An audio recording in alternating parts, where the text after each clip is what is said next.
Hello, everyone, and welcome to yet another interview on the NARSA podcast. I'm Gary Gillen, your host for today, and I'm very, very happy to be joined by former Rangers left-back and 9-in-a-row hero, Davie Robertson.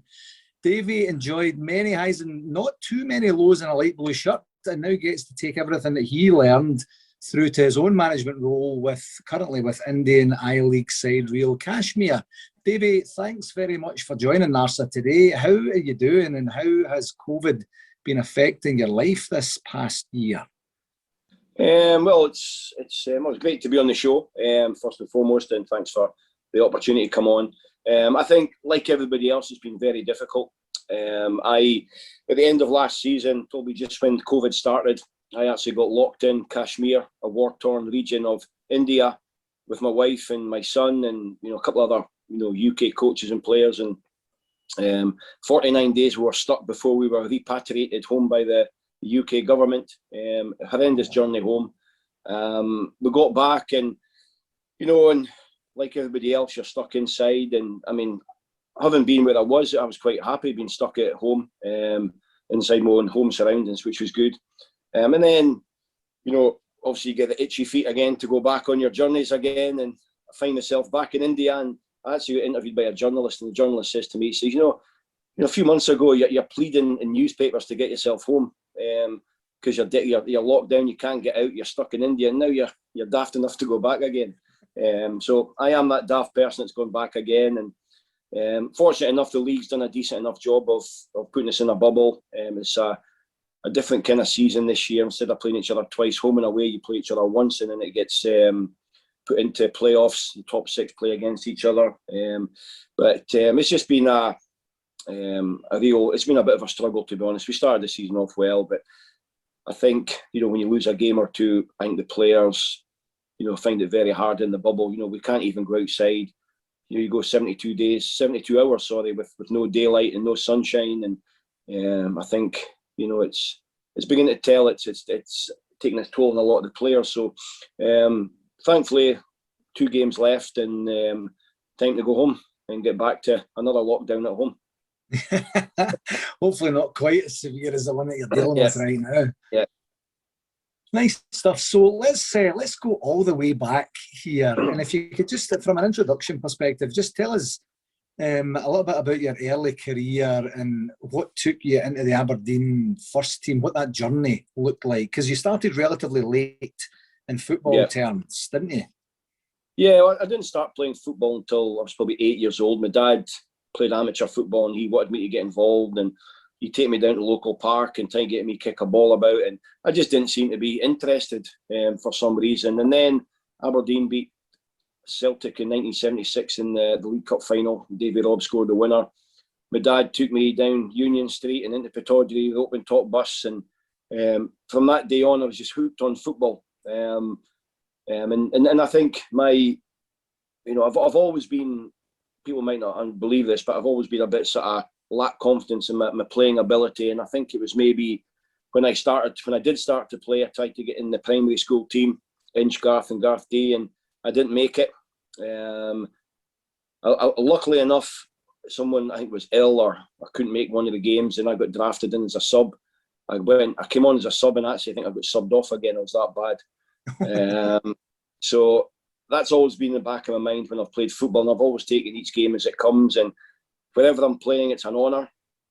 But after that, I just worked hard, and the one thing I was blessed with was a bit of pace. Maybe technically not the best player, I could put myself about a bit, and I was like a left winger, a striker, and I was always basically going nowhere. When I got to about 14, 15, I thought, I'm not going to get anywhere here. And by that time, I was a schoolboy form at Aberdeen, and we played in a tournament up at Rothes. I think it was Rothes or Keith. And with the reserve team, I was only 14 or 15 at the time. Guys like Willie Faulkner, Stevie Gray, Brian Gunn were all on the team. But we didn't have a big squad. And because it was a tournament, you played maybe 2 games one day, 1 game the next day. And so many injuries that there was no left footers.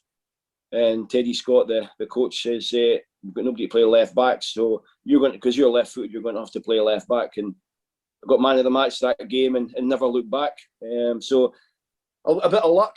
Hard work and a bit of luck. I managed to have a a good enough career to look back and think, oh, it's been good. But the early days at Aberdeen were good. You know, obviously used to go and watch Aberdeen play with my dad, and he was a proud father when I signed as a professional player there. I'll bet. So you initially go to Aberdeen and you're working with Sir Alex Ferguson.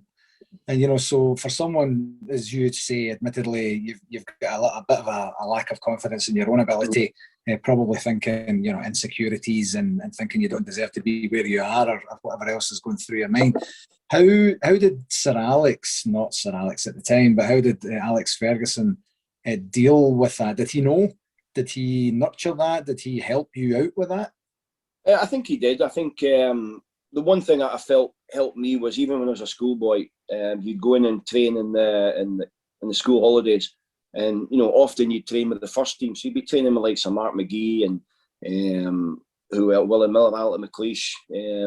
So you got used to those players. So when I eventually got in the first team, I wasn't in awe of them as much as what I was when I was 14 or 15. And I know he did something similar at Manchester United, you know, getting the young kids to sort of rub shoulders with the big stars. I think that helped a little bit. But, you know, I just felt that even though I'd lack of confidence, I was a player that always just wanted to please the coach, the manager. And I've been like that throughout the career. And I knew that every game could be my last. It's just something I had about me. But Alex Ferguson was such a perfectionist. And, you know, I remember one game in the first team, we beat Clydebank 5-0 away. And I knew I made a mistake, and he came down me like a ton of bricks. Got the old hairdryer treatment, which I got, you know, on numerous occasions. But I think to be honest with you, I think he was just a guy that it was attention to detail. Yes, he'll have a go at you, but on the Monday morning, he'll take you in his office and explain to you why, you know, what went wrong. But I think what he did was, you know, after the game on a Saturday, he'll slaughter you. So you've got Saturday night, Sunday to lick your wounds, and dread going in on a Monday morning. But when he came in, he'd explained it and everything was forgotten about, and he moved on. And I think because he really trusted the young players at Aberdeen. I think I was 17 when I played the first game. I even remember one game, it was a pre-season game the year before, I was 16. And what he used to do is, we played Meadowbank Thistle, we used to take, obviously his first team, and then take 4 or 5 of the young boys with the hampers, with the boots to carry everything. And so I'm there, we go for a pre-match meal and around about Edinburgh somewhere. And then we get to Meadowbank Thistle, their stadium, and I'm just sitting there, and he names the team, and I'm in it, starting the game. And I thought, oh, but when I think back about this, and I've done this before with younger players as well, is I didn't have time to think. Yeah. You know, and I think if I'd found out the day before, I wouldn't have slept. I'd have no energy. I'd be drained. Because I remember one of the first cup final I played for Aberdeen, I just kept thinking about the game, and when the game came, I was dead. I had no energy left, and I think that's the good thing about him. You don't have time to think. You go out there and play, because you don't expect it. I think it's just certain things. You know, him and Walter Smith certainly had ways to deal with young players and get the best out of players. And you know, sometimes at the time you don't understand. You think this, well, why didn't you tell me before? I could be prepared, but I probably played better that way. You know, and then there was one time we played Celtic in the Scottish Youth Cup final. Aberdeen had won the league. They beat Hearts away at Tynecastle, so they wanted to celebrate, you know, present the trophy and what have you. So it just so happened that the final of the Scottish Cup was at Pittodrie. So there must have been about, I don't know, maybe 12, 15,000 at the game to see the players come. And, you know, I think I was 15 at the time, you know, because it was never just bang on 18-year-old. It was like 15, 14, 16-year-old young kids, that guys that they believed in. So before the game, Willie Garner was Alex Ferguson's assistant at the time, and he says, look, guys, you know, big game. The first team's coming to see you. The gaffer's coming to see you. You know, big crowd. You know, don't let yourselves down. And I think we're going at halftime 2-0 down. And Willie Garner comes in and he says, look, guys, you know, it's a big game. I told you, just make sure we don't concede any more goals. Let's get through the time, make amends kind of thing. And then 20 seconds later, the door bursts open and Fergie comes in and goes around. It felt like it lasted about 10 minutes, but it must have been 30 seconds. We were around and never missed a player. Slaughtered everybody, hairdryer, there's spit everywhere, and walked out. And everybody's sort of thinking to myself, you know, what just happened there? But to be fair, we went out and won 5-3 after extra time. And You know, Fergie was the first person to come in and congratulate everyone. So he was very, very good. You know, he was hard. You know, he was very hard with certain things he would do, like, you know, ground staff duties. I had to sweep a carpet, a hairy tiled carpet. You weren't allowed to use a vacuum cleaner. And I couldn't understand why I had to do it. You know, it took me about, first time, it took me about 2 hours because they'd come in and inspect it and say, there's a blade of grass there, there's a blade of grass there. And eventually I managed to do it in 20 minutes. You know, you get a knack of doing it, but I think it's just to make you mentally tough. I think in those days, you know, strength of character. And I think that helped me a lot, particularly when I came to Rangers, because, you know, you go into a totally different environment where you're expected to win every single week, and, you know, you're rubbing shoulders with the biggest players that are. And at that point, the Rangers could have gone out and signed any left back they wanted throughout my time there. So I think it gave me a good grounding to start. Yeah, that's a brilliant story. I remember hearing a previous interview you did. I think it was maybe with Sci-Fi, I can't remember. And you had mentioned there that Alex tried to sign you, or, you know, kind of thought it was a done deal to sign you and take you to Manchester United before Rangers were interested, I think. How did that come about? I know that he ended up like at a bus stop and told you to jump in the cab, something like that. No, there's a few things. I mean, his attention to detail. There was one, before going to that one, there was one time that I was on a Monday night. Once you go into first year at secondary school, all the players that were in the primary school select, Aberdeen Primary School select, would train on a Monday night, something to play a high league team.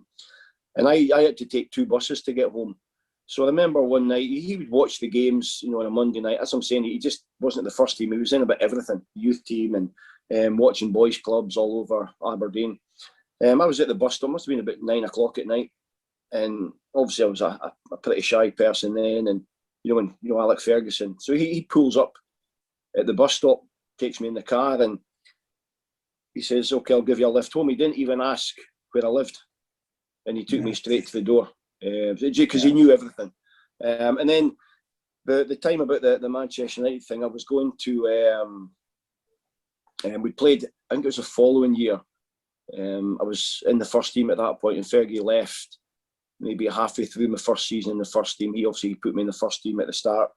And I was still playing in the youth team, but there was no real youth team. It was just one tournament you played in. So we had a first team game at the weekend, and then we went to play at Celtic Park against Celtic. Obviously an evening game. So when we come back, back to Aberdeen, it's about 1 o'clock in the morning. So I drive home to my mum and dad's house because I was still staying at home at the time. And this car's behind me with the lights on, and it's getting closer and closer. And I'm in a 30 mile an hour speed limit, and I'm thinking, I had no idea what was going on. And I end up going about 80 mile an hour. The car's right behind me, start flashing the lights, and I'm thinking, oh no, flashing the headlights, and I'm thinking, oh no, it's a police. So I pulled over, and it was Fergie. And it wasn't that far from my mum and dad's house, and he obviously went in his car, and he asked, he wanted me to go Manchester United, and would I be interested? Of course, I said I'd definitely be interested. But I think after that, I still had 2 years left on a contract at Aberdeen, and I don't know what happened. I never heard much more about it after that. But later on, I found out that Teddy Scott, who's no longer with us, he was a kit man, reserve team coach. He was virtually at Mr. Aberdeen. And he had told, when Ian Porterfield came and took over, Archie took the team before he joined Fergie at Manchester United. And what he did was he left me out of the team. So the first game that Ian Porterfield came to watch, Archie was still taking the team. He left me out of the team. And so naturally, Ian Porterfield was going to play the same team that he saw. And Teddy Scott says, no, you have to play Davie. He's been doing well. So Teddy Scott's idea was that they were trying to leave me out. So maybe at the end of the season, Porterfield would get rid of me and Manchester United would take me. So fortunate, well, whether that's fortunate or not, but I ended up having another few years at Aberdeen, thankfully, to Teddy Scott. Yeah, and that's fascinating. So on the topic of Rangers, we'll get to Rangers just in a second. But how did the whole transfer come about? Like, how in those days? I mean, you've got Fergie following you in a car in the early hours of the morning and having a conversation with you, and I don't know, is that what they would call tapping? Maybe it is, maybe it isn't. I'm not 100% sure. But how did it all come about from a Rangers perspective? It was something similar. I was coming to the end of my contract at Aberdeen, and obviously Alex Smith was there at the time, and he was trying to get me to sign a new contract. But he tried to say, obviously I was quite an emerging player and of left back, which are hard to find. And I don't think they really tried that hard to keep me. I just bought a house in Aberdeen, in a new development, Kings Wells, funnily enough, where the new Aberdeen Stadium's going to be. And then they've had a new development, bigger houses, and I'm thinking, fancy moving up the ladder and getting a bigger house. And I'm trying to work out how much payments would be for mortgages. And at this point, I had a fancy car that I couldn't afford to have. As the young boys do when you get a little bit of money, you seem to forget when it comes to summertime, there's no bonuses, there's no appearance money. So, you're struggling throughout the summer.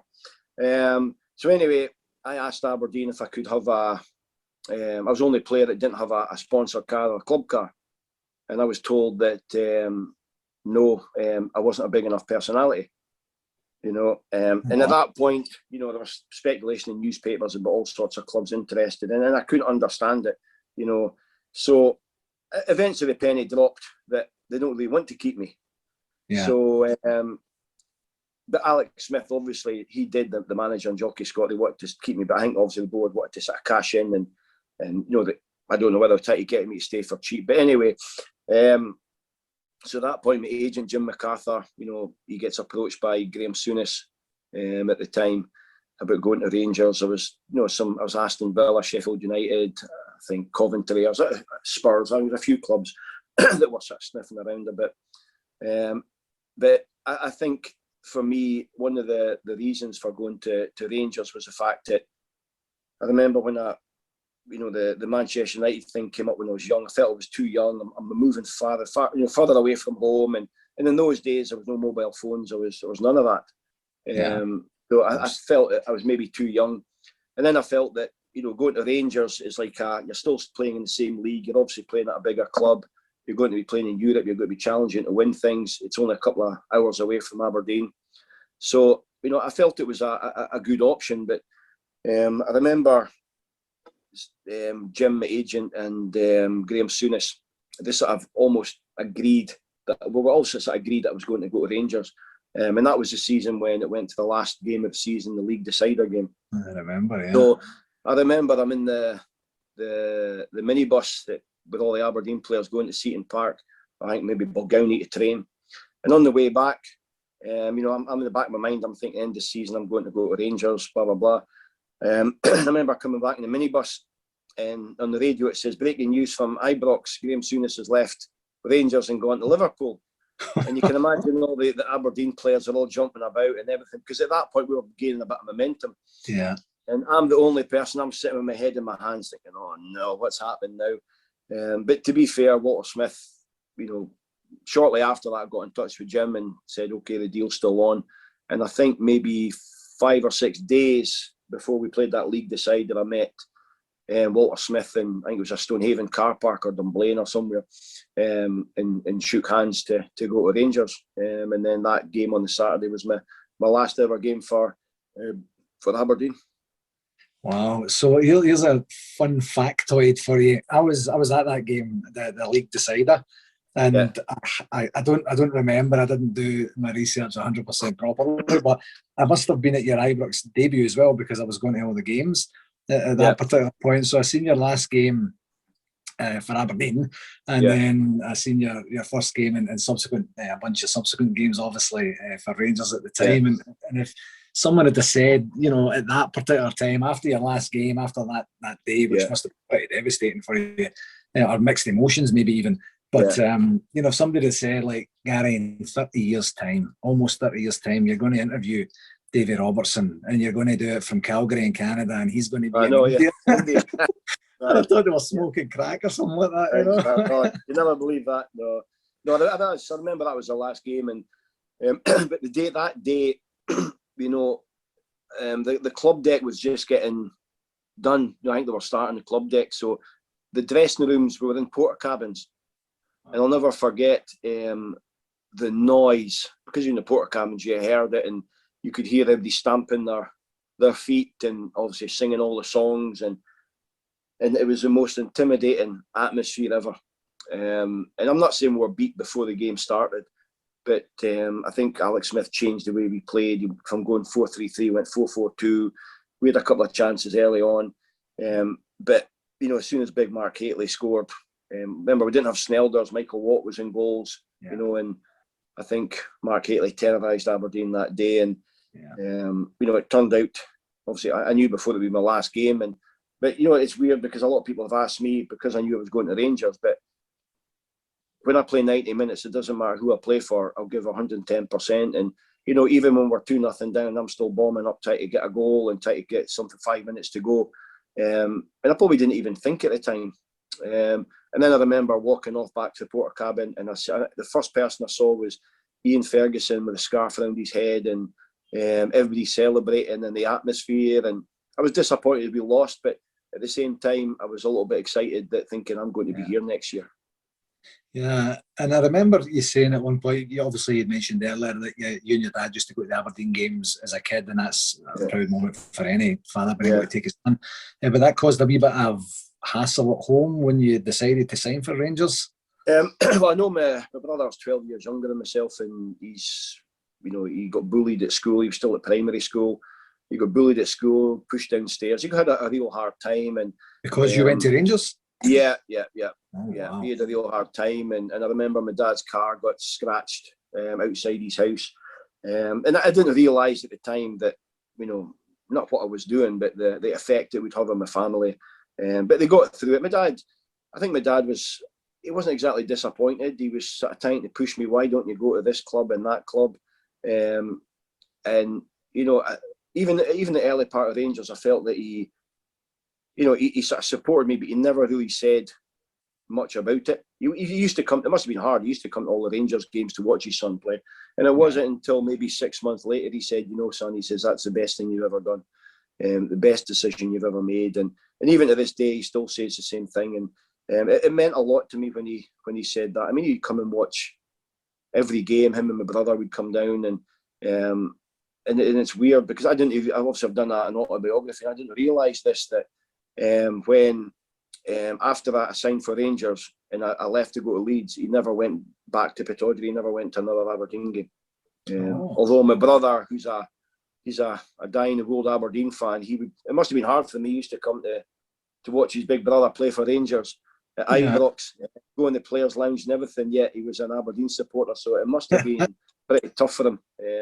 But no, he's obviously, he lives in Oban now, and he even that's how sort of committed he is. He'll travel from Oban to Pittodrie to watch your games and stuff like that. But my dad never went back to Pittodrie after that. No, any particular reason why? Was he just spoiled with the Rangers experience? I think he was just proud, and it's a little bit like myself, that I was an Aberdeen supporter when I was a kid, but when you go and play for Rangers, everything changes, and obviously I went to Leeds, and after that, you think, it could be. Everybody tells you that don't leave Rangers, and pretty soon when I went to Leeds, I knew it was a big mistake that I'd left Rangers, because you always think, it'll be equally as good or better playing the Premiership, but it wasn't. And I think, Rangers, throughout, even when I've stopped playing, there's an attachment there, and they still look after their ex-players. They try and keep involved in things, and I just, like a lot of you look at some of the players, you get Marco Negri's, and guys that haven't played at Rangers for a long time, maybe a season or 2 seasons, yet it sort of takes over your life to a degree. Yeah, the kind of the Terry Hurlock effect. That's exactly. Yeah. I love it. So you worked through 6 trophy-laden years under Watersmith. The last 6 of the 9 in a row, and I believe you're the 3rd or 4th highest appearances of the 9 in a row era as well. That's right. Yeah.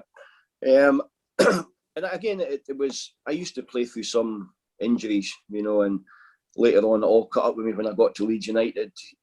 I'd do anything. I was games I played for Rangers that I shouldn't have been playing, but such is a determination that you knew that if you didn't play, someone may come in. And I think that the first championship we won was incredible. But one of the the hard parts I found with winning the league was that when the trophy day came, or the day you clinched the league came, sometimes it was an anticlimax, because a few of the occasions I'd played every game that season, and you're coming to the point where the suspensions are kicking in. You played 40 games, and you accumulate yellow cards. And there was 2 or 3 times, I think, when I missed that day. And even though I played probably a lot more games than most of the players, I just sometimes felt that, well, I wasn't part of it because I didn't play today. I found that hard. Obviously, I was part of the 9 in a row the day at Tannadice, which was an incredible thing. But the first championship was great. And then after that, the next 5 were sort of more of a relief than anything. Right. Because, you got the first one under your belt, and at Rangers, second best isn't good enough. Yeah, exactly. Yeah. Exactly. So there's always a bit of pressure. What was it like working under Walter Smith? Well, Walter, to be honest with you, I mean, I've worked under, Alex Ferguson, Alex Smith, Jockey Scott, Porterfield, and George Graham, and David O'Leary, and, guys like that, and obviously Andy Hawksborough at Scotland and what have you. But I think Walter Smith, to me, was the best of the lot. I admire him so much. In my 6 years there, he gave me a bollocking once. And that was when we lost to Hibs in the semi-final League Cup. I think it was my first season. Just based on the fact that I wasn't having a great game. And I'm not saying I was hiding in the game, but he said, look, even if you take the ball and you kick the ball in the stand and just keep taking the ball, we are Rangers, we can't afford to play with a man down. And to be honest with you, he was great. I remember one of the things he said to me, he says, look, you look after me and I'll look after you. And, we play an away game at Aberdeen, and obviously my family were still there. And he would say, look, go up a couple of days early, miss training for a couple of days, spend time with my family, because he trusted me to do, train myself, but also, perform on the pitch for him. And then if we get a good result up there, he'd tell me to stay another couple of days. And, but I think that the major part, we never had many bad times at Rangers, no bad periods, but there was a time when we got knocked out of the Champions League to AEK Athens. I think Falkirk beat us in the League Cup, and Celtic beat us in an Old Firm game. And, on the outside, he's under a bit of pressure, but he never once showed it to the players. It was business as usual. Just such a strong character. And I've been in dressing rooms before where managers are under a bit of pressure, and you can tell that they're under pressure, but he never showed it. And keep in mind, it was his first managerial job. And it was a massive club with huge pressure, but he kept all the pressure away from the players. And, if he'd lost a game or a bad period like then, it was just business as usual. Training was the same. He came in the same mood. And I think, obviously, it's a massive part to Rangers winning, 9 in a row. But I just think his strength of character and how he looked after players and the man management part was, it's the best I've ever seen. Yeah.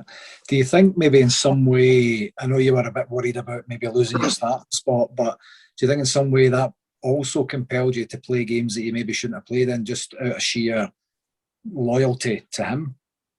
Yeah, I mean, everyone, particularly in that era, everyone that played at Rangers, even guys like Peter Van Vossen, Salenko, and, that were in and out of the team, they were all still happy. They enjoyed it. And, I always felt that, Rangers could go out and, particularly, once the foreign rule changed, I knew at that point they could bring in anyone they wanted. And I'd do anything to play. I missed, unless it was a serious injury, I never missed a game, maybe through suspension. But I just felt that you would, like every player, I think they would run through a brick wall for Walter Smith. And, obviously he's maybe not in the best of health at the moment. And, but when I found out, it sort of hit me pretty hard. There's all these sort of rumours flying about and what have you. And it took me, it sort of set me back a little bit, obviously being so far away. But it just, I think all the players that played for him, just everybody still calls him the gaffer, so he's just got that stature. And it was the best 6 years of my playing career for sure. Yeah. So my next question, and I don't know if you've just answered it there, but who would you say your biggest influence on your, who was your biggest influence when you played with the Rangers specifically? Yeah, I think, I'll never forget the the day I first walked into Ibrox, and you know, at Pittodrie, you go in the back door and go out the back door. At Rangers, you go in the main door. There's a stand. The commissioner was there. Jimmy Bell takes you down, and you walk down that corridor, and it's not a long corridor, but I'm walking down thinking I don't belong here. And if someone had said to me during that walk, you can jump in your car and go back up the road to Aberdeen, I'd have gone, because I was petrified. And then I walk in, and Jimmy Bell says to me, he says, you know, Davie, because there was no squad numbers, it was like training numbers, kit numbers. Yeah. So he told me, like, okay, you're number 6. He says, you've got big shoes to fill. That's Terry Butcher. Yeah. And straight away, I'm panicking a little bit. You know, pressure starts straight away. And then number 6 is in the lively corner with Geraint, McCoist and Ian Ferguson. Yeah. So I go in there, and obviously you get the sort of sheepshagger kind of comments and things. And then, but to be fair, Richard Gough sort of took me under his wing straight away. Obviously, I didn't know him. I'd never met him before. And I'm still in contact with Richard to this day. And he was a real influence to me on and off the pitch. You know, he was calm. You know, a lot of the other players were like, not wild, but they were, you know, big personalities and laugh a minute. Goughy was, you know, the more serious type and a real professional. And, you know, he led by example as opposed to the, you know, the shouting and whatever, just the stature he had. And he helped me a lot. And obviously, Walter was huge. But another one was Archie Knox, because I spent a lot of my time with Archie. He was at Aberdeen for a long spell when I was a kid, and breaking at the first team, and then obviously at Rangers he was there for the whole 6 years. So I spent probably the most of my professional career with Archie Knox. So I would say those three really that helped me settle into Ibrox, because you know, you think, oh, you're going to Rangers, it's great, and then when you actually drive down from Aberdeen and you've got the collar and tie on, and suddenly you're in the real big league, and you've got to stand up and be counted. And I went in there, and honestly, if somebody had says, you know, if you want, you can just drive back up the road to Aberdeen, I would have jumped in that car straight away. That's incredible. And it's great to hear that side of things as well, you know, because you just assume that everyone, when they get there, they're at a certain level or plateau in their career, you know, where they automatically belong and they feel like they belong. So it's really great to hear the human part of that, you know, at the back, in the background sort of thing. Who's the best player that you played with? Loudrup, I think, for ability-wise, Loudrup. But I was fortunate enough, I played with Houstra, Mikhailichenko, and obviously Loudrup. But Loudrup was just different class. He, you know, I think when he first came in, I had no idea what he was doing. But then I realised that he was on a different planet to everybody else, particularly to me. And then I worked out that when he had the ball, all right, I know where I have to be. And he made my, you know, my job easy, you know, because I knew every time I made an overlap, 9 times out of 10, you'll put the ball through an eye of a needle. So that was great with him. But there were so many, you know, great players. You know, I think, to be honest, I think one of the best players that doesn't get the credit is Ian Ferguson. I just think, you know, he obviously he would die for the club, but you know, he sort of went unnoticed, and the amount of important goals he scored, his just ability, just everything about him. I just think he was, you know, underrated, and I think he was, you know, one of the best players. And then you got guys like Ian Geraint that, you know, I saw him obviously after the horrific injury that he had. And he was an incredible player, and I think that if even after what he'd gone through for the rehabilitation and what have you, and I think, to be honest with you, if he hadn't had that injury, he could have played for Real Madrid, Barcelona, the biggest clubs in the world, you know. And but I was just fortunate, you know, all around. You know, you guys like Stuart McCall, and you know, Big Mark Haley was another one that made things easy for me, because he would, you know, he'd play you know, if I've got nowhere to hit the ball, you knew that, oh, we'll just hit it up in the air for Big Mark, and then he's going to win it. So no, as I said, I was fortunate enough throughout my career, even at Aberdeen, you know, you had McLeish Miller, Charlie Nicholas, Jim Bett, Peter Weir, Billy Stark, just incredible amount of you know, talented players that I played with. Just lucky, and it's difficult to pick one, but I think Loudrup, you know, shades it, just because the relationship I had with him for maybe a couple of years on the pitch was just first class. Tremendous, excellent. So how did the move away? What made you decide to leave Rangers at the time? I know you alluded to it a wee bit before there. You know, just kind of thinking, maybe there's there's something better or bigger out there, or just a different experience you want to have with yourself and your family? How did that come about? Well, it was coming to the end of my career, end of my time at Rangers. Contract was up, and I had a feeling that Walter Smith would move on at some point, pretty soon. I thought if I signed a longer contract, I'm not daft to know that I was getting on in years, and had a few niggling injuries, and that I didn't want to be one of those guys that stayed at a club too long and ended up, new manager comes in, you're in the reserves, and then you get, they're trying to get rid of you. I didn't want that. Whether or not that would have happened, I don't know.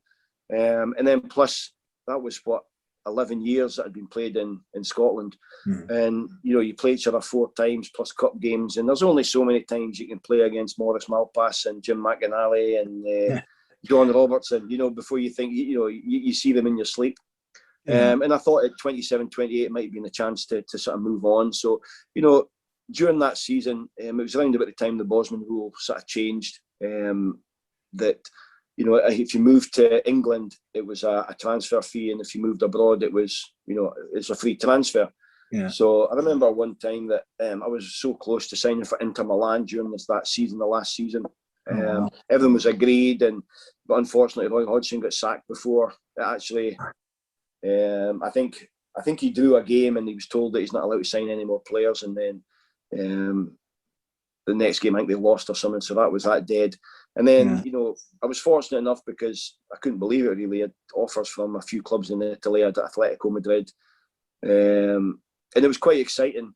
But for some reason, I don't know why, George Graham was pretty constant, and I found out that he tried to sign me when he was at Arsenal, when I was at Aberdeen, and also I think maybe at Rangers as well. And myself and my wife one weekend we went to Italy to look at some of the clubs and all that, talk to clubs. So it was really a real sort of big decision for me. Half a part of me didn't want to leave Rangers, but I felt that I didn't want to be that guy stuck in the reserves, and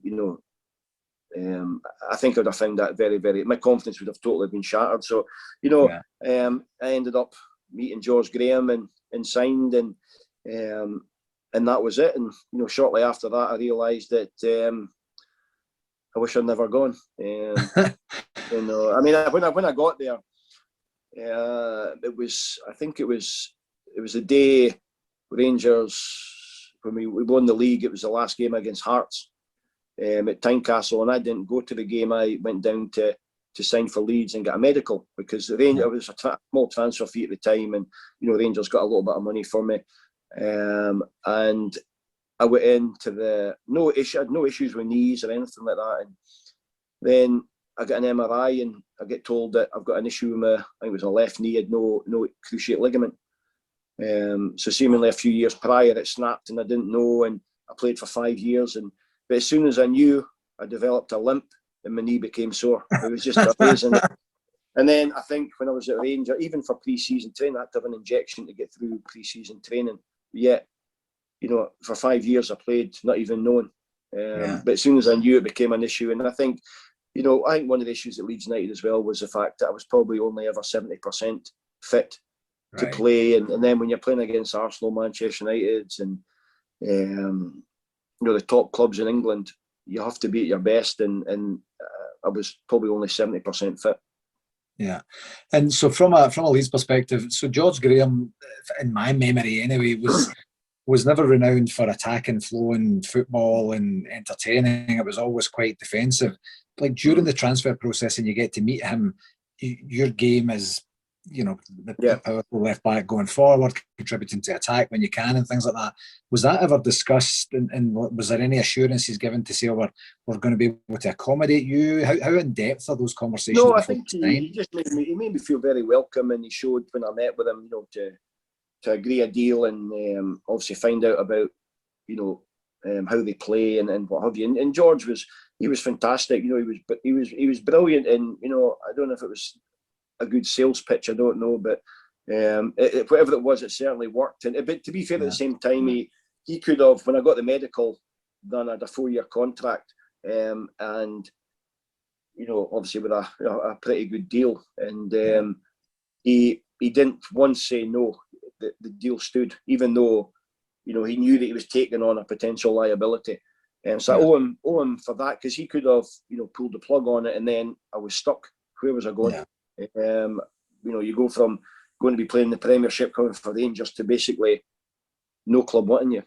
So I was and then we did pre-season, and I was doing well enough. I was getting forward. I remember the first game we played Arsenal in the league at Island Road. We drew 1 each. Ian Wright scored, and Hasselbank scored the equaliser, and I played great. I was getting good reviews the first 2 or 3 games, and then somehow we ended up becoming a team that just played on the counter attack, and I wasn't getting forward, and the supporters ended up getting on my back as well. They were giving me a bit of a hard time, and that was hard to deal with. Yeah, okay. Obviously I had the injury, and I couldn't exactly say to everybody, look, I'm only 70% fit. I was beginning to not so much just struggle the way that we were asked to play, and then obviously one Saturday we were playing Leicester at Filbert Street, and I go for a header, and I come down on the left leg, and my knee sort of just buckles, and I knew that straight away that was it. Then I had like a long 18 months of rehabilitation. It was actually quite funny.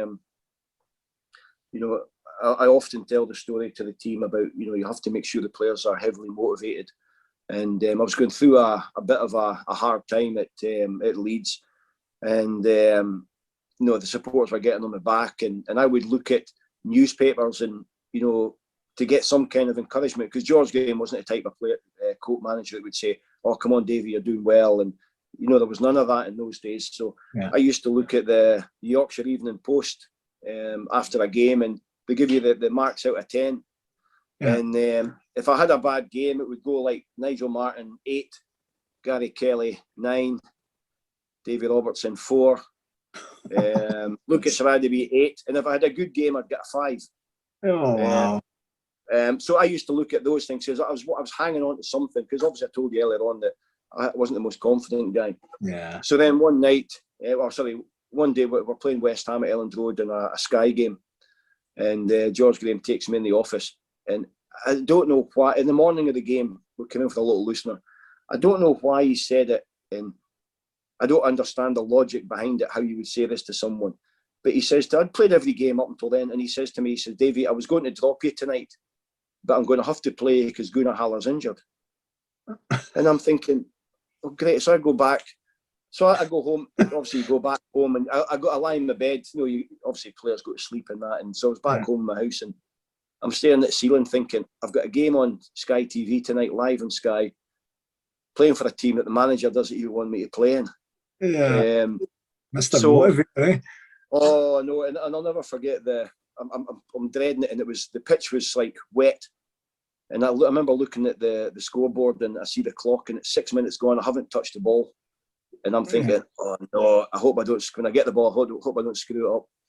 So Gary Kelly plays a crossfield from right back to left back, and it's through the air, and I'm thinking, oh no, I'm thinking, I hope it doesn't go under my foot. To be fair, I controlled it. And anyway, I think with the first half, I get the ball, I go down the wing, beat a player, we play a great cross in, Hasselbank scores, and I think, oh, that's it, everything's great again. So after that, remember the 0800 numbers where it was like the club call. So I thought to myself, I had a good game. I need somebody, because George Graham didn't say well done or anything. Yeah. So I'm trying to think, I'm going to phone the club call here and see if they say something good about me.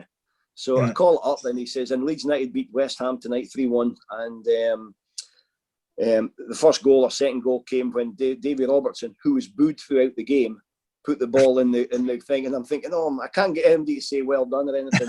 And I think that, and I've often thought back that, Rangers and Aberdeen, I never got any, I was always on the good side of Rangers supporters and Aberdeen supporters, Aberdeen when I was playing there. And I never got any stick, never got booed. And I just wonder, if I had a bad spell at Rangers, what might have happened to my career. Because I've been fortunate. I went to Leeds, and, when you get 30-odd thousand booing at you or groaning when the ball's getting close to, the ball's going to me now, and going, oh, yeah, and you can hear it, and you get what you try harder and harder, and you get worse and worse. So, but then obviously it came to a point after 2 years of trying to get fit. I was playing the reserve games and trying to get fit, and Aberdeen and Dundee wanted to bring me back, and I went and I played a trial game at Barnsley and almost went on loan there. And eventually, when my knee just got worse and worse and worse, that one of the surgeons says to me, he said, "Look, you'll never play again at this level." It was actually a relief. It was like a horse waiting to get shot. You just wanted somebody to tell you, and as soon as that happened, I was pretty relieved that because it was for 2 years, it was just a nightmare. Just seeing your teammates train. You go in there as a number 3, you end up as number 25. You're in the reserve team dressing room, and they don't want you there. And then when you're fit, you're training on your own. It was I just wanted somebody to end it, and fortunate enough that the surgeon did it, and and I look back and I think what a decent career I've had. Oh, for sure. What would you say the biggest lesson from that particular spell, the spell at Leeds, that you personally got? What would you say that is? I think one, the grass is not always green on the other side. I think that's a huge lesson. And I think, to be honest, I think the Premiership is, I had a lot of pace about my game, but in the Premiership, everybody's quick. Right. And you need something a little bit different about your game. But I learned a lot. Just the injury part. I've had injuries before that, but when you get a real bad one, it's soul destroying. And then you go home and you sort of take it home as well. You mope about at home, and I had 3 young kids at the time, and obviously a great wife that supported me throughout my whole career. And it's hard to. I'm the type of person that how I feel is how I am. I can't pretend that I don't feel a certain way. And my family were great, but it was just a real rough time. Even though we loved living in Leeds and we stayed there for the next 2 or 3 years, I just think the one thing I found hard even at Rangers was if I was injured or suspended, believe it or not, I wouldn't go to the games. Right. And it was down to the fact that I couldn't bear watching the team play and me not being there. Yeah. It's a weird feeling. I couldn't go, and I just felt down. Even if I was suspended and I knew the next game I was going to play, I found that hard. I found that hard coming into training. Even if I was hamstring injury, I'm out for 2 or 3 weeks, I found it really hard going into training and not being able to train, because that's all I wanted to do. And I always had that fear that if I didn't get fit or I didn't play the next game, I'm not going to play again at Rangers or Leeds. And at Leeds, it became a major issue, because even though I was trying to get fit, Ian Hart was established in there and doing fantastically well. Obviously, by that time, O'Leary was in, all the younger players were coming in, and I knew that even when I got fit, I'd have to move on. Yeah. And then you're at a club that they don't want you. Yeah. Because you're almost more of a, because they're still paying you, and you're actually a problem to them because they don't want to see your face. And my personality, it gets me down. That I'm not that strong that I can say, well, sort of screw you, I'm getting paid, so I was sort of hiding and going into the gym and feeling sorry for myself, and getting home as quick as possible. Just a real bad time. But once we're over that part, you then realise that apart from the latter part of Leeds United, I've had a fantastic career and something to be proud of. Definitely. So get onto the coaching side here now that your playing career is done. You do have a brief stint as Montrose manager, and then you head stateside over to Phoenix. How did that all come about? Well, I'd been at Montrose as a player coach, and then I went to Elgin for almost 3 years. And I did pretty well there. And then I left there and went back to Montrose as a manager, and I just felt at that point that I need something different. It was just, I'll tell you a funny story about Montrose. You'll laugh at this. We're playing a game, and it came at the end when I knew that, what am I doing here? I first took over, I was manager of the month, we won 5 out of 5 or something. And then, with a director of football that would start signing players, and they would just appear, and I didn't know who they were. They just appeared to play them. So we're playing at Lynx Park, and I don't know if you've ever been there, but there's outside the stadium, outside the main stand, but there's a wall. It's like where you park your car, and there's a bit where it's manager, and it says manager on the wall, and you park your car there. So we're playing Berwick or something, and we're a goal up, or I don't know. Anyway, Berwick scored, either equalised or won the game. So someone throws a pie or a hot dog at me, and it hits me in the neck, and it's all covered in ketchup, and it's dripping down my thing, and I'm thinking, what am I doing here? What? I go in the office, I'm thinking, what am I doing here? Then I go to my car, right, and there's something under the windscreen wiper, and I take it out, and it says P45 on it. Somebody had written P45 on it, and I think, what am I doing here? You know, you think I've played at high levels, and you know, and I'm like, what am I doing this? So shortly after that, I resigned, and I thought to myself, right, I fancy going to America, because me, Kim, and the kids would go to America for 5-6 weeks during the close season all the time. We loved it. And I thought, I'm going to see if there's anything over there. So, you know, I went over there for 3 months. I rented a flat in Santa Monica and in California, and be able over there and see what it was about. I met some great people. Obviously, a lot of the guys with the NARSA and stuff, I met them a lot. And, you know, they helped. I was down at Ventura County. Not with Ventura County. It was Laguna, down at Laguna Niguel. So I was down there, and I did a little bit of coaching there.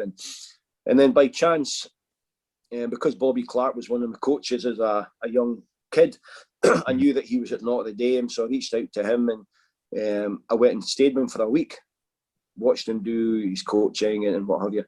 And then he tells me, he says, I says, I'm looking maybe see if I can get some coaching in America and what have you. Okay. So he put me in touch with a guy called Les Armstrong, who was, believe it or not, he was born in America, but he lived in Aberdeen for a long time. And it turns out he was a good friend of my cousin.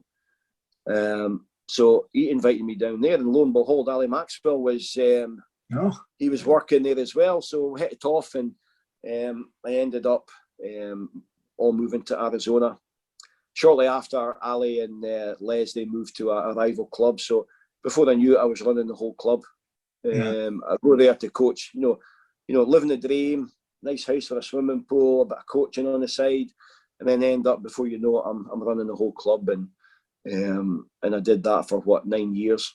And then during that period, I coached Phoenix FC for a year, an ill-fated year, when, you know, money ran out and there was lawsuits and everything. And later on, that club became Phoenix Rising, where Didier Drogba was. I don't know if he's still involved there. So that was I think that part, getting back involved in professional football, sort of whetted my appetite, and eventually took the plunge to go to India against everyone's wishes. Right. I was wondering about that. Like, how did you, you know, there's a theme of you know, moving from Aberdeen to Rangers, you know, moving from Rangers to Leeds, the kind of bouncing around you did for a few years after that. How did you know that the American dream was coming to an end? Was it your choice, or was it just the right time? Was it a family decision? Was it an organisation decision? It was a bit of everything, really. I mean, at the end of the day, it was my crazy decision to move. But Sereno, the soccer club, it's now called Real Salt Lake, Arizona, I think it's called now. I know I loved it. You know, I was there coaching, but the problem was I ended up running the whole club. I became, at one point, I was director of coaching, executive director. I coached 3 teams. So my day was in the office at 8 o'clock in the morning, there to about 3 or 4, come home for half an hour, and then go and take three training sessions at night. And then when you come home, you're in your bed at night, you're doing emails, and it just takes over your life, and the enjoyment of living in Arizona. You know, a nice house with a pool, and, you know, barbecues, like being on holiday all the time. It was working, and I'm not shy to work, but it just became too much. And then obviously the political stuff happens, and like every organisation, you know, I'm doing so much that you take your eye off the ball a little bit, and people behind your back are scheming things, and eventually I just thought it's time to move on, and I actually went to a club called Lone Star in Texas, in Austin, Texas. I was there for a short spell, only 6 months, and to be fair, I probably should just have taken a total break from doing what I was doing. But I went into it and it was almost the same, and I just didn't enjoy it. You know, I went from really enjoying it at Sereno till maybe the last year and a half that it just became a bind, impossible. And I want to enjoy life. And as I say, the Phoenix FC, even though it turned sour, it sort of gave me that little excitement to go and you know, try something else. And it was weird because about 6 months before, or maybe a year before, I got an offer to go to China, and I turned it down just based on, you know, visas and my family situation. We're all still at school. But by the time, then I got offered to go, just before the one in India, I got offered to go to Uganda. But first I just said no, I wasn't interested. And then out of the blue, an agent called me and asked if I wanted to go to India, Real Kashmir. And you know, typical me, I did no research. I thought, oh, I'll have a crack at that. And and obviously my wife, she was just totally pissed off and dead against it, which I understand, because to be fair to her, she left her family to go to Glasgow, then to Leeds, and we moved back to Aberdeen. Then we went to America for 10 years, and she loved America. And then her husband ends up going to probably the last place on earth anybody wants to go to. So by that, you know, as a family, at that point, my kids were all in college. In fact, my daughter had moved back to the UK. Mason was, I think he was playing at Peterhead or Stenishmuir or something. And my other son, Jordan, was in college in Iowa.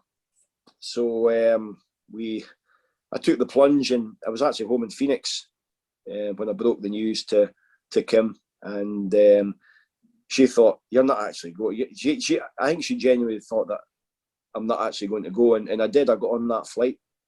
And I should have known straight away that it wasn't the greatest idea, because obviously she didn't even take me to the airport. I think Jordan and Mason took me to the airport. And obviously you've got a wife that was, you know, a lot more than unhappy, should I say.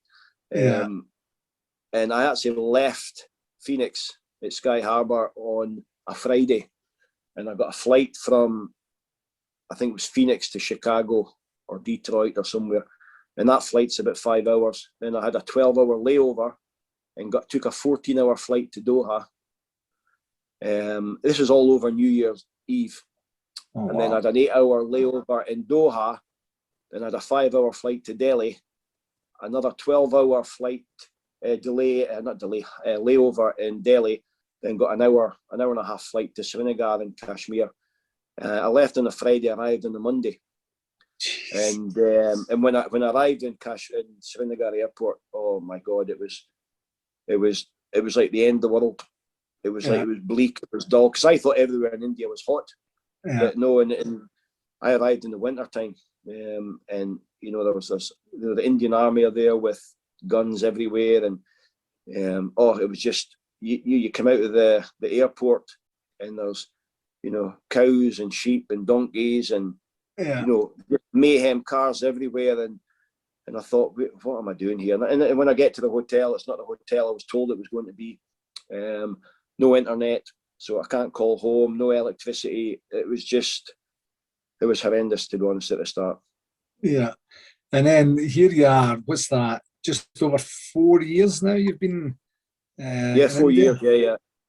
4 years in India. So what would you consider, and I know that there's been a lot of progression in the club, what would you consider to be your biggest achievement in India to date? I think winning the I-League 2. I came over and I played. When I first came over, I was only there for maybe 5 weeks, and I had to get home. I had to see Kim. I had to sort everything out, and I just had to get away because it was horrendous. It was the worst. It was the worst experience ever. But when I went back to America, I thought to myself, I still want to go and do it, but I had to get everything sorted out and what have you. So I went back, and I took the team actually went to Scotland. They played Stenishmuir, they played Albion Rovers, they played Partick under 20s, and in a junior team, Forth Wanderers. But from that team, I only kept one player. And then I had to have trials in Kolkata. We're allowed only two foreign players at that point. I've got a big 6'5" striker Bernard, and I got a centre back Loveday from Nigeria and Ivory Coast. And then we go and play in this I-League 2, and we've got the lowest budget. I got 5 players from a trial in Calcutta. 3 of the players have actually gone on to higher levels. And it was funny because the first time we played Pune City at home, and we drew nothing each. And we had no crowd because the club was brand new. No one knew anything about it. And we maybe got 100 people, 200 people at the game. I think the stadium holds about 15,000. And, just people with just nothing to do, because there's nothing to do in Srinagar. There's no malls, there's no movies, there's absolutely nothing. Yeah. So, young kids, they're in the house at 9 o'clock, nothing to do. And obviously there's strikes. So any shops that are there are closed. You can't go out. So it's pretty hard. And anyway, we go through the whole season unbeaten. But along the way, we're traveling from, because I didn't know anything, we're traveling from Delhi to Pune, and there's no point in getting a flight, we'll get a train journey. I goes, how long is the train journey? Oh, it's only 8 hours. Oh, that's okay then. Turns out it was 30 hours. Oh my because you never always, over here, you never always get the truth. And then there's times where, during this period when we went unbeaten with the lowest budget, and we sort of travelled the cheapest way possible, went to a place where a day early. Normally the away team or the home team gives you 2 days training, but they were there a day early. So we had to find somewhere to train, and there was nowhere. So myself and my assistant and another coach says, right, okay, we've got the hotel manager. We jumped in his car and we tried to find a piece of grass, even just to do a warm-up or do something. And then we come back and okay, that's it. And then, but we didn't realise it. We didn't have a bus. Oh. So we said, okay, can we get a bus? Oh, no, it's too late notice, blah, blah, blah. So anyway, the hotel had a delivery of vegetables. So I went in the manager's car, the hotel manager's car, and all the players and all the coaches were in the back of two vegetable trucks going to training. And there's like carrot stalks in their ears and everything. And that's what we had to do. And against all odds, we won. We won the league. And it was just down to team spirit. And it was fun. And obviously we became the first team to do it. And then, as time's gone on, there's been documentaries. There's a Bollywood series being filmed for a drama series. There's a couple of things in the UK that may happen, and obviously the BAFTA thing, and it's just the club's just got bigger and bigger. And now, when I first came, there was no the players had no training kit. Yeah. They used to show up with Man United stuff, and because it's winter, some players were actually training with leather jackets on. And no balls. It's just horrendous. And now, when we're allowed to play at home, we get 20,000 at the games. And they're the most passionate supporters ever. There's firecrackers. They'll throw stuff onto the pitch. You'll get pitch invasions.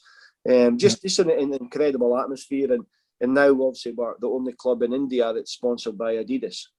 Right. So it's just gone from strength to strength. And there's a lot of achievements, but I think just getting in that league made it so special. Yeah. And that's brilliant. So, I mean, you've played under some of the most famous and successful managers of our generation. How much of their influence is in the manager you are today?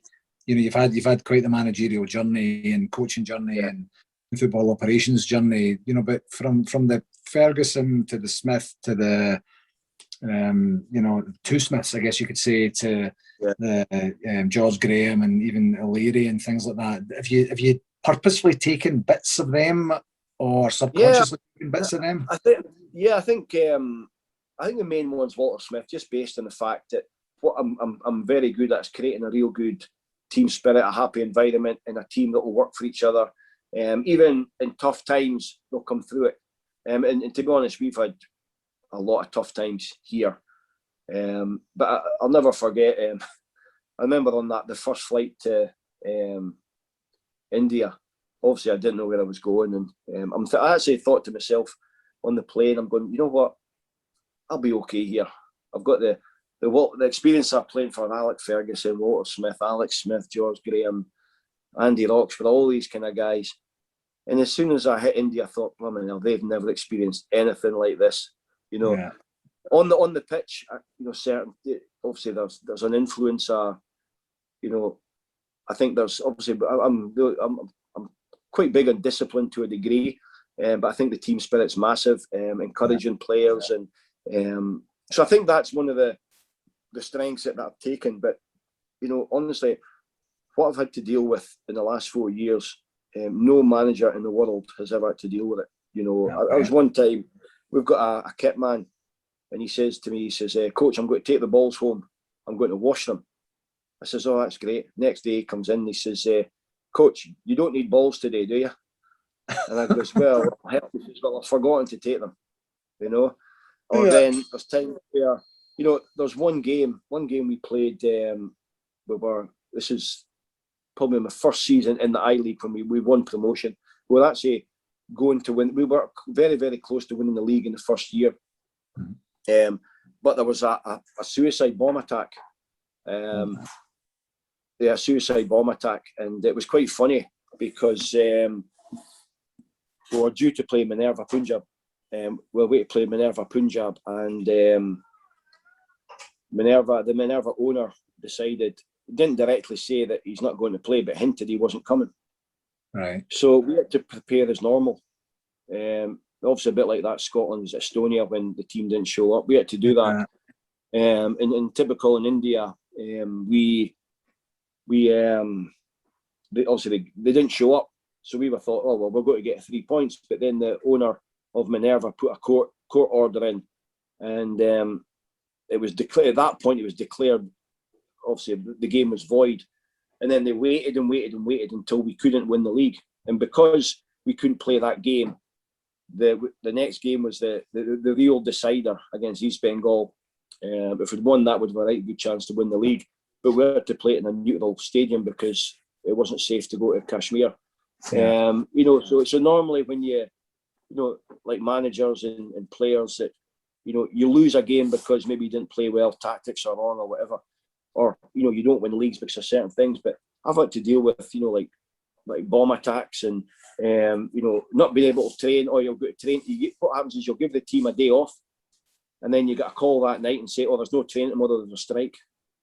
So you can't. You've almost got to go day to day, and I think the club's been remarkable what we've done based on issues, because there's issues every single day, every day.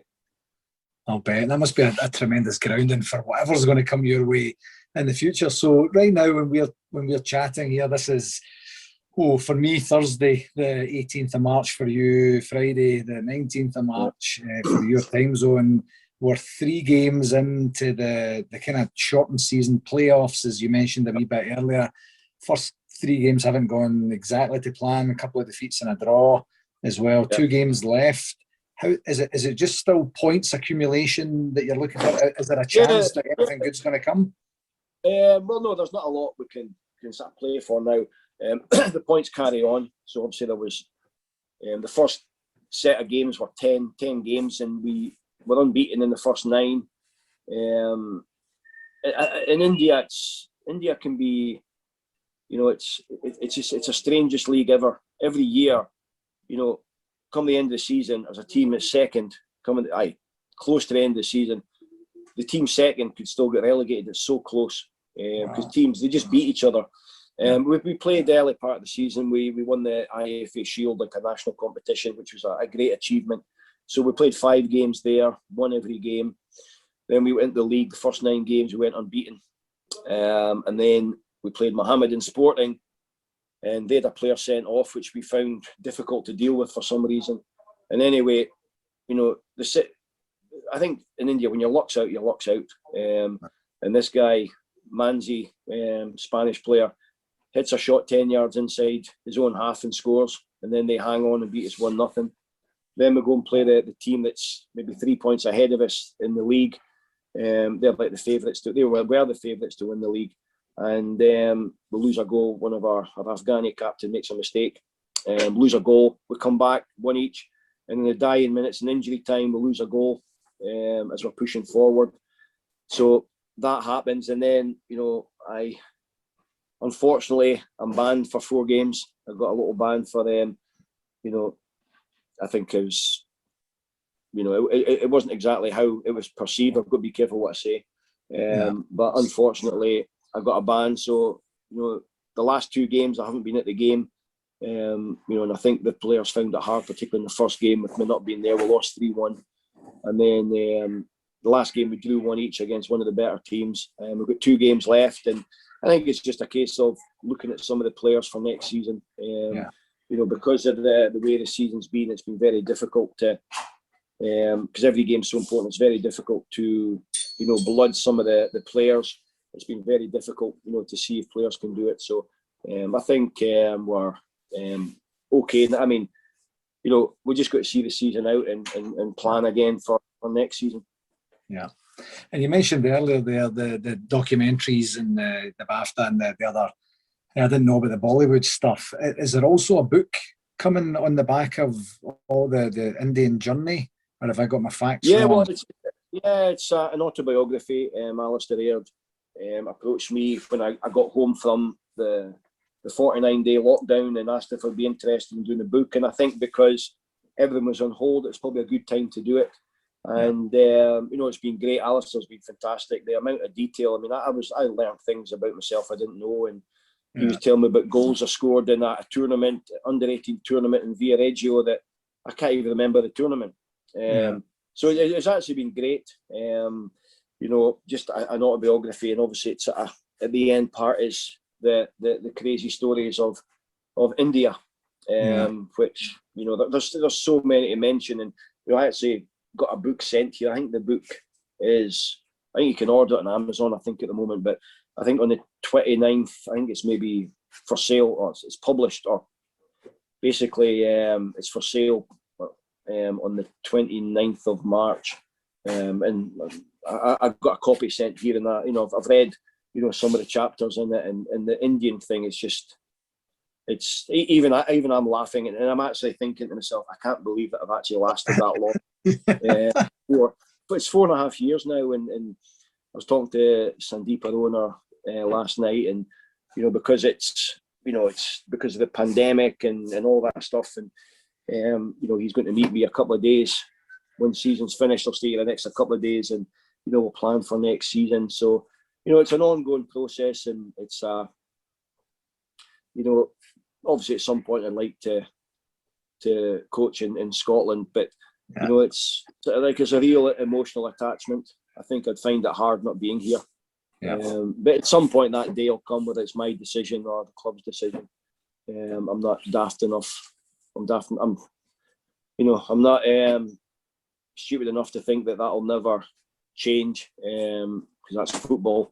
But we've just loved it, and at the end of the season we just sit and laugh and of all the things we've had to deal with. And the documentary, I come across a guy that swears all the time, but it's just sheer frustration. Sheer frustration and it's not even towards my players, because I support them and look after them. It's just what they have to deal with. I want the best for the players, but every day before we get to training, there's 101 issues that I've got to sort out before I even get there. But it's been great. I've met some great people, and I've seen bizarre places in India. I've been to bizarre places here, and a great experience. I know what started out as a potential divorce happening. It's turned out to be a fantastic, a real fantastic experience, and I think Kim and the kids, it's obviously Mason plays here as well, but I think Kim, she said how proud she's been of what's been achieved here, and as I say, it's hard being away from home. But Kim comes out a couple of times a year. Obviously this season was short, which was good, but it's hard when you're away for 8-9 months, and at some point I've got to sort of think to myself, what's the next chapter of my life. Yeah, exactly. So before we wrap up here, Davie, I know that I've kept you for quite a wee while here. I just wanted to talk about NARSA quickly. So we were fortunate enough to have you attend the NARSA convention in Redondo Beach in 2015. How did you enjoy the event? That was your first NARSA convention, wasn't it? Yeah, that was the first one. Yeah, no, it was great. Obviously, I've never been before. I've seen them all on Facebook, and and what have you. It was a great experience. I mean, obviously Fergie, who I used to live next, a couple of doors down in Erskine. It was great to see him, and obviously Charlie Miller was there, the goalie was there, and obviously Goffey, a good friend, he was there, and obviously Paul Murray was there, and obviously there was the sneaky Robert Sarver things that were there. Yeah. So I met Robert, and Goffey was there, and Paul Murray, and it was a great time. But what I really liked was that my son Jordan Mason was he was in Washington at the time. He was still at college. And Chelsea, my daughter, came, and I think they really enjoyed it. Just the fact that the passion that Rangers supporters have, and how welcome like former players are, because my kids were probably too young to remember Rangers, even though they've been on the pitch when we won leagues and what have you. They're probably just too young, and it was actually great. And obviously that they're still in touch with people that were there, and it's just like a big extended family, and hopefully at some point I can get to another one. Obviously my season's all over the place and the way the world is, but I loved it. Obviously it's I just think it's great everybody getting together, and I know that there's every year you guys are trying to think of different things to make it different and what have you. But I think just the fact that the people, like obviously Paul Murray, something like Paul Murray to come over was great. And I know I've got the opportunity to go to the one in Australia. But obviously I couldn't go because when my season was last year. So that was disappointing. But I think coming from Aberdeen, and obviously being an Aberdeen supporter as a kid, to still be able to come to these events, it's quite a unique situation to be in. Not many Aberdonians, I would imagine, goes to a NARSA convention. Yeah, exactly. So it's funny you mentioned the Robert Sarver thing. I interviewed Paul Murray, I don't know, 2 or 3, 4 weeks ago, something like that, and I didn't know, because he told me at the time that he'd sneaked Robert Sarver in to the convention so that Robert could get, because Robert at the time was considering maybe potentially investing in the club, and it was only then, so that's like 6 years later, that he said, "Oh yeah, we had him in there," and I was like, "Oh wow," because I remember before it, you had said to me, "Can you get me Paul Murray's number for Robert?" And I says, "Well, let me check with Paul. I can't give his number out without his permission." But did you ever speak to Robert afterwards to find out why that never went any further, or was that something? Well, it all started when Robert, I was coaching his kids at Sereno in Arizona, and obviously he's a big businessman and the owner of the Phoenix Suns, and he was telling me that he was looking to buy a club. And obviously the situation that the Rangers were in at the point, I thought it's a fantastic opportunity to do it. So I introduced him to the people that, I sat, for a long time with him, explaining Rangers, showing him everything, showing him, the support base and everything. And I even remember some of the videos on YouTube during that process where, obviously the Rangers supporters weren't too happy, and he was just amazed by the passion of the Rangers supporters. But the one thing he said to me, obviously he's going to invest a lot of money, pay the debts off and what have you, and he just wanted to have a club. He did say that, he wanted to go through the correct channels, because even though you own a club, you're a custodian and you have to be accepted by the supporters. So he was good that way. But I knew what his plans were, and the club would have been in good hands. Obviously that wasn't the case, and they're in fantastic hands now. The change is just totally night and day. But I think they still wanted to invest in some capacity, but I think he wanted to be the owner of a club, and he now owns Real Mallorca in Spain. So he owns that club. I think they're in and out of the La Liga. So, but that was his intention, to sign to get a club. And I know that maybe Rangers supporters were a little bit concerned, because he's obviously an American, he's into basketball and what have you. But he would have, I think he might have had similar success to where the club are now. But that's all in the past, and you've got to look forward. And I think the Steven Gerrard appointment is fantastic, and I just see Rangers getting stronger and stronger. I was really obviously the disappointment last night of Europe, but you can just tell it's probably the first time that I can remember Rangers playing in Europe where they were winning games with ease. Yeah. And even when I played, each game was a struggle. But it was almost like his experience at Liverpool. And obviously the guys within the game, it's a fantastic appointment. And certainly, we just hope that he stays there for many years to come. Fingers crossed, for sure. Okay, so what I do with these interviews, Davie, is I do a quick fire round. Say the first thing that comes to your head, okay? And this will lighten up before we end. What's the one thing about you that surprises people? That they don't know. Yeah. Okay. Well, actually, my wife put a bit in the book that I'm quite an emotional guy. We've obviously with pets in our house, and we had a dog, Sammy, a Cocker Spaniel, and he died probably 2 years ago. And every time he's mentioned, I burst into tears. So as much as people think I'm a hard man that swears and stuff, I'm quite a soft touch really when things emotional happen. Nice, not nice about Sam. Yeah. Sammy. So what's the best piece of advice you've ever been given? My mum passed away in November, and there was times where, like obviously I said earlier, when I wasn't that good at football and whatever, she always said to me, she says, all good things come to those who wait.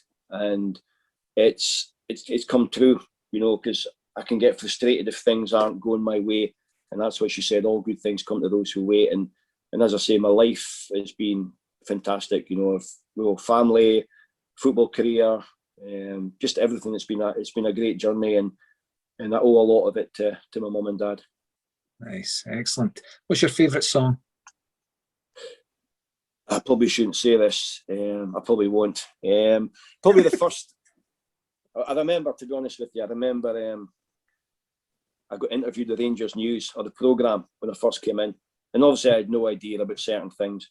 And said, "What's your favourite pop group? What's your favourite music?" And I put Simple Minds and U2. Oh my God. Not the greatest choices. So, obviously I didn't have a clue at the time. I was pretty naive. Yeah. So I got a bit of stick for that, and I made sure I never mentioned those two again. But the one is probably the first record I ever bought, which was Echo Beach by Martha and the Muffins, believe it or not. And I still play it to this day. There you go. That's not bad. That's not bad. I'm embarrassed to say. What player do you wish that you had played with that you never did get a chance to play with? Let me think. Probably Maradona. I know everybody goes on about icons, but obviously it was a different era to me. But I just think Maradona was my idol, and I always tend to go for sports heroes that are like wayward characters. Obviously Maradona's a fantastic player, left foot, the beatings he got, but even things like, I love like Alex Higgins and Jockey Wilson, all those guys that wayward characters. And obviously Gaza's, I'm not saying he's a wayward character, but he's had a bit of a hard life. He's a colourful kind of guy, and I just love all those personalities. I love listening to that stories. And I was fortunate enough to play with Gaza, and he would sit with me on the bus now and again from away games coming back, and he'd pour his heart out about, I don't think anybody realised how difficult his life was. All he wanted to do, play football and have fun, but his life was under a microscope, and he found it very, very difficult, and it still is now, which is sad to see. But no, I think Maradona, I'd definitely love to have played with him, and not even so much played with him, just shared the dressing room with him. Yeah, nice. Yeah. Last one. What celebrity annoys you the most? Celebrity. Well, the one thing that gets me is that when you watch football and you get all these pundits, and it's probably not quite the sort of question you're asking, but you got all these pundits that criticise players and teams that are a level above what they played. Yeah. You know, they're criticising, like, maybe they're criticising Barcelona and that, but they've never played at that level. And that's what really gets me. Or you get players that, you know, are on TV, they've maybe played a handful of games, yet they think they invented the game of football. And they've got all these opinions. You know, but then you listen to, like, Gary Neville and Roy Keane, and they've done it and they've been there and they've done it, and they can give their opinions. But there's guys at sort of lesser levels as those think they're, you know the game inside out, and it frustrates me more than it. A lot of times, it happens a lot in India and the TV here, and a lot of the times I'll switch. I'll watch the game and I'll switch that part off. The know-it-alls of football that never achieved anything. Yeah. Oh man, I sometimes get my dad talking about stuff like that, and he just goes on a rampage about that very same thing, Davie. You know, and I just say it to wind him up, just to get him going a wee bit. You know, just to make sure his ticker's still working. I love it. Yeah, I love it. It's a little bit like, it's like me. You know, I played 3 times for Scotland, and if, you know, somebody asked me, can you go and analyse Germany against Holland in the World Cup final? I'm like, no, because I've got no experience of it. So how can I comment on it? Yeah, absolutely. Last question. What do you feel your biggest lesson from your entire football career and to now has been? Lesson. I think never take anything for granted. You know, and I think I did. I remember, like, even at Aberdeen and the Rangers, you know, I think I've won 6 championships, 4 Scottish Cups, 4 League Cups. And at the time, I didn't really appreciate it as much as I should have. Yeah. I loved every minute at Aberdeen, at Rangers, but I took it for granted more than anything. And I wish I could relive the whole thing. But there's one big regret, the major regret in my career. It's only one regret I've got, and that is, for me, 1-9 in a row, was that I didn't go back on the bus because I was obviously going to be leaving the Rangers. I went back, Kim and family came to the game, and we drove back to Glasgow separate and missed the celebrations. And that is I mean, people have spoken about, would you change anything for more Scotland caps? No, I wouldn't change anything. But I would, that's the major regret, that I wish that I'd gone back on the bus that night to celebrate. But that was, you know, naivety on my part. And, you know, it's a major regret, and it still bothers me to this day that I didn't go. Why didn't you go back in the bus? I think because I sort of knew that was it. That was my last game. And obviously I thought, well, maybe I didn't even realise the magnitude of 9 in a row at that point. I think if it was at Ibrox, it might have been different. You know, obviously at Tannadice, smaller stadium, less supporters there. Even though when I saw Richard Gough get the trophy, you know, he's all upset. In the dressing room was great. But I don't know if I just wanted to get home and I didn't think too much about the achievement. But that's a major, major regret that I've got in basically my life. Yeah.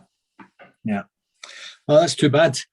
Well, I've held you for long enough here. I cannot thank you, Davie, enough for your time, taking the time. I know it's early in the morning over there. You've got some game preparations to do, even though you're banned and you're stuck in your hotel.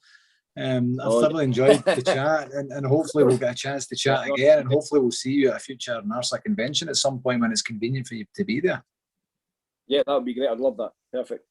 Brilliant. Thanks again, Davie. Take care.